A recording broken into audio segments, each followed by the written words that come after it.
একদিন তিনি মনে করলেন শ্যামল বিছনায় পড়ে গিয়েছে, তাকে একটু দিনের দাওয়াত দেওয়ার জন্য যায়। শ্যামলের গায়ে শক্তি নাই, বৃদ্ধ হয়ে বিছনায় পড়ে গিয়েছে। হাসান বসরি রাহমাতুল্লাহি আলাইহি শ্যামলের শিয়রে চলে গেল। যাওয়ার পরে শ্যামলকে বলল, শ্যামল রে, আজকে 80টা 90টা বছর মূর্তি পূজার পিছনে কাটাইলা, একবার কি তোমার মনে আশা জাগে না কালিমা পড়বা? কালিমা যদি পড়ো আল্লাহ তাআলা মৃত্যুর পরে তোমার জান্নাতের ফয়সালা করে দিবে। শ্যামল বলল, আপন মুশরিক, সারা জীবন কাটাইলাম গুনার পিছনে, শেষ বয়সে আমি যদি কালিমা পড়ি আল্লাহ কি আমার জীবনের গুনাহগুলো মাফ করবে? সঙ্গে সঙ্গে হাসান বসরি বললেন, দলিল আছে আমার কাছে। আল্লাহ রাব্বুল আলামিন বলেছেন, আল ইসলামু ইয়ানহাদিমু মা কানা ক্বাবলাহু, যদি কোন ব্যক্তি কালিমা পড়ে লা ইলাহা ইল্লাল্লাহ, এটা মুখে উচ্চারণ করে অন্তরে বিশ্বাস করি, আল্লাহ রাব্বুল আলামিন তার জন্য কমপক্ষে 10 দুনিয়ার একটা জান্নাত রেডি করে রাখছেন। সুবহানাল্লাহ। হাসান বসরি রাহমাতুল্লাহি আলাইহি যখন দিনের দাওয়াত দেন, শ্যামল কালিমা পড়ল। কালিমা পড়ার পরে শ্যামল বলল, হাসান বসরি, আমি যে কালিমা পড়লাম, এখন যদি আমি মারা যাই আমার পরিবারের লোক কেউ আমাকে দেখার জন্য আসবে না। ও হাসান বসরি, আমি যে কালিমা পড়লাম, তুমি বললে কালিমা পড়লে জান্নাত পাবো, দলিল দাও। দলিল ছাড়া কোনো কিছুর গ্রহণযোগ্যতা থাকে না। কথা বলেন ঠিক কিনা? আপনি 3 লক্ষ টাকা দিয়ে 5 লক্ষ টাকা দিয়ে আপনি একটা মোটর বাইক কিনছেন, এর কাগজপাতি না নিয়ে যদি আপনি মাগুরায় যান বা কোথাও গিয়ে ধরা পড়েন, আপনি কি কাগজপাতি ছাড়া এটা আনতে পারবেন? কারণ আপনার কাছে দলিল নাই। কথা বলেন ঠিক কিনা? আপনার জমি, আপনার জায়গা, দলিল করেন নাই, এই জায়গা জমি কিন্তু আপনার থেকে ছিনায় নিয়ে যাবে অপরে। কথা বলেন ঠিক কিনা? শ্যামল বলল, হাসান বসরি, তুমি যে আমাকে বললা কালিমা পড়লে 10 দুনিয়ার একটা জান্নাত পাইব, আমি যে কালিমা পড়ছি এর দলিল দাও। হাসান বসরি রাহমাতুল্লাহি আলাইহি সঙ্গে সঙ্গে তিনি কাগজের ভিতরে লিখলেন, লা ইলাহা ইল্লাল্লাহ মান ক্বালা লা ইলাহা ইল্লাল্লাহ দাখালাল জান্নাহ। আল্লাহু আকবার বলেন।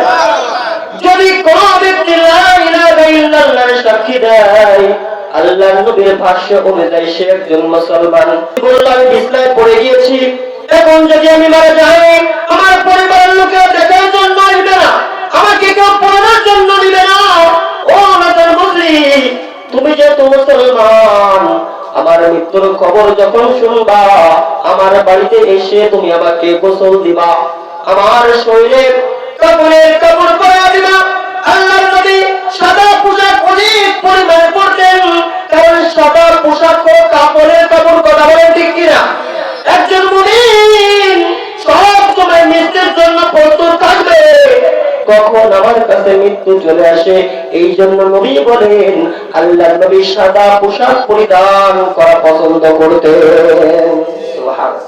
এই পোশাকটা উলামা একরাম পরে। কথা বলেন ঠিক কিনা?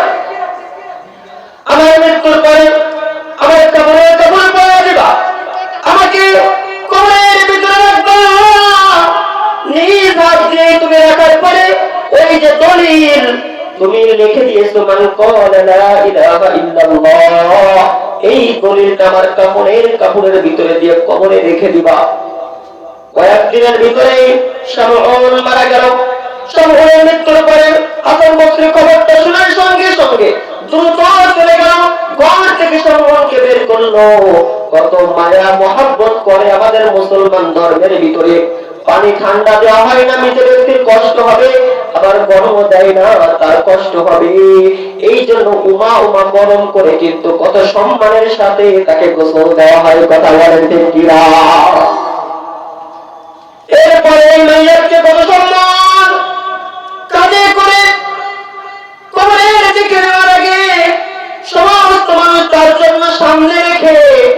তাকে সম্মান করে, কথা বলে ঠিক কিনা?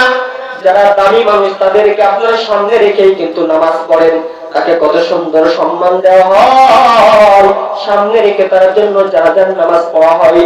এরপর তাকে কবরের ভিতরে কত সুন্দর করে স্মরণ করে দেওয়া হয়, কবরের ভিতরে রাখার পরে পাশ দেওয়া হয়, চাটাই দিয়ে মাটি দেওয়া হয়, যাতে করে কোনো কুকুর বা শিয়াল তার লাশের ক্ষতি করতে না পারে, কথা বলেন ঠিক কিনা? হাসান বসরি তাকে কবরের ভিতরে রাখলো, ওই কাগজটা কবরের ভিতরে রেখে দিল। রেখে দেওয়ার পর হাসান বসরি রাহমাতুল্লাহি আলাইহি বলে, সমস্ত লোকেরা একে একে চলে গেল, আমি হাসান বসরি চলে গেলাম। যাওয়ার পরে রাত্রবেলায় আমি বিছনায় পেট লাগাইলাম। যখন আমার ঘুম চলে আসলাম, ঘুমের ভিতরে আমি দেখতে পাই না ওই সময় জান্নাতি পোশাক পরে আমি হাসান বসরি রাহমাতুল্লাহি আলাইহির সাথে দেখা করার জন্য চলে আসছে। আল্লাহু আকবার।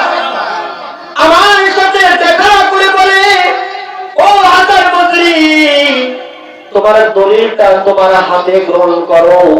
আমি যে কালিমার মালা গলায় দিয়েছি, এই কালিমার মালা গলায় দেওয়ার কারণে তোমার এই দলিলের কোনো প্রয়োজন নাই। আল্লাহ রাব্বুল আলামিন আমাকে জান্নাতের মেহমান বানায় দিয়েছে। সুবহানাল্লাহ। হাসান বসরি রাহমাতুল্লাহি আলাইহি বলেন, আমার ঘুমটা ভেঙে গেল। হঠাৎ করে আমি তাকিয়ে দেখলাম যে কাগজটা, যে দলিলটা আমি কবরের ভিতরে রেখে আসছিলাম, স্বপ্নের ভিতরে সামনে যে জান্নাতি পোশাক পরে আমার কাছে এসে ওই দলিলটা দিয়ে দিল। এখন আমার হাতের ভিতরে ওই দলিল আমি দেখতে পাচ্ছি। সুবহানাল্লাহ।